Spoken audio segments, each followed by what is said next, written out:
Hi friends, this is Raish Khan. Welcome to the first part, Tricks and Traps in Chess. There exist many traps and gambits in chess. For example, Banco Gambit, Benoni Defense Trap, Bird's Opening Trap, Bishop's Opening Trap, Caro-Kann Defense Trap, and many more. But today we are going to see a cool trap set up by black pieces. So if you don't have enough time to study the theory sections, then you can use these traps for a quick victory. So here I am going to show you some of my games based on this Blackburn's shilling trap. But before we start, I recommend you that you must use this trap in a quick game, because in a long game your opponent has enough time to think and a strong opponent will not fall for it. So keeping these things in mind, let's start. Okay, let me change the view first. Here in this game I was black and my opponent started with the move e4. So this is really a good move, as the pawn takes possession of the central square, controlling the d5 and f5 square. It releases the bishop to the diagonal f1 to a6, and it also releases the queen to the diagonal d1 to h5. And here black can go for Sicilian defense, black can go for Scandinavian, or black can go for Caro-Kann defense, and even black can play knight to c6. But here I responded with the move e5, so gaining some center and stopping that e4 pawn. And then my opponent played a usual move knight to f3, attacking the pawn, and then I played knight to c6, defending that pawn, and then the immediate move bishop to c4. And here my opponent was planning for a fried liver attack, and the most common move over here is knight to f6. But here I played the first shocking move, and that is knight to d4. And my opponent thought that I made a mistake because I was giving up this pawn for nothing. So he captured this pawn with a knight, and then he was thinking that probably I will play knight to h6 or I'll play knight to e6 in order to protect this pawn. But here again I played another shocking move, and that was queen to g5. So attacking the knight, and white was thinking what's going on, because now the knight can capture the pawn or the bishop can capture the pawn. So in a game my opponent captured the f7 pawn with a knight, so knight captures f7.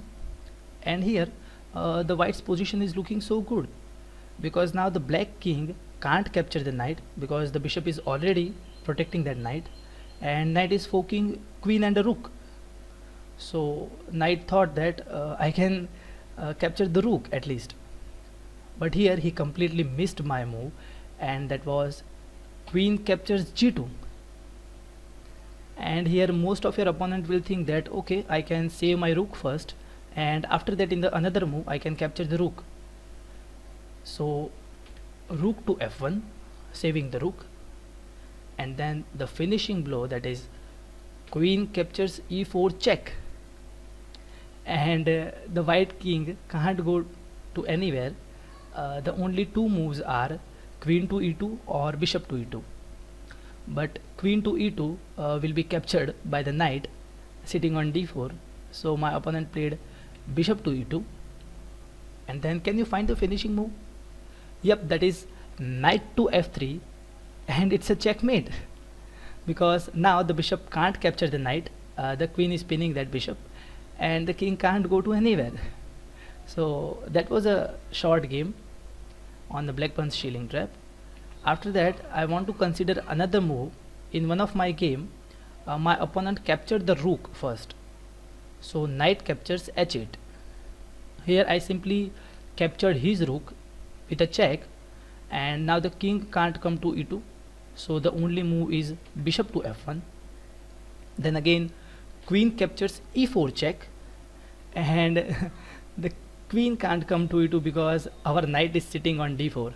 So now you will know the potential of that knight sitting on d4. So my opponent played bishop to e2, and then another stunning move, knight captures c2 check. And please note that the king has only one square, but he can't go to f1 because queen to h1 will be simply a checkmate. So the forcing move is queen captures knight, and then we recapture the queen. And here black has tremendous position because the knight on h8 will be gone soon, and good thing for black is the three pieces of white are sitting on the back rank doing nothing, so it's a winning position for black. Now I want to consider another move. At this point of time in one of my game, my opponent captured the f7 pawn with bishop, so bishop captures f7, and now we cannot recapture that bishop because the knight is protecting that bishop. So I played king to e7, and now the queen is attacking the knight. So my opponent played queen to h5, and probably he was thinking for an exchange, because after the exchange of a queen the black's position will be bad because now the black can't castle. So I refused the exchange and I captured the g2 pawn, and here my opponent gave me check, queen to h4 check. But after this move, that is g5, you believe it or not, but the queen is trapped, because now if the queen will go to anywhere, then a simple queen to h8 will be a checkmate.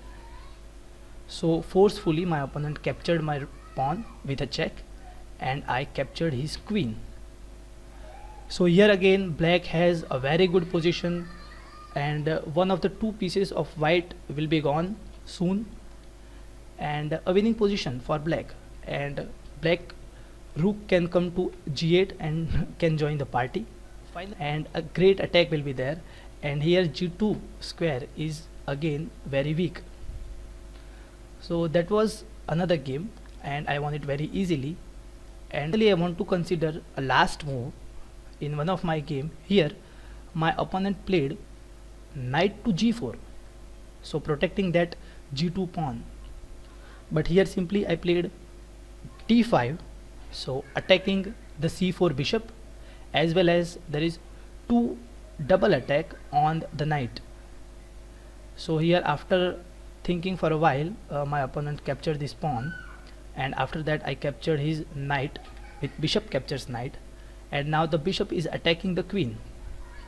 So the only move is f3, and here many chess engine will suggest you the move c6, this move. But here again I played an unusual move and I sacrificed my bishop, so bishop captures f3, and here again the bishop is attacking the queen, and the only move to save the queen is pawn captures bishop. And here I played queen to g2 again, and then to save the rook my opponent played rook to f1. After that I played bishop to e7, and then my opponent was thinking to kick out this queen, so he played rook to f2, and after I played bishop to h4, so pinning this rook.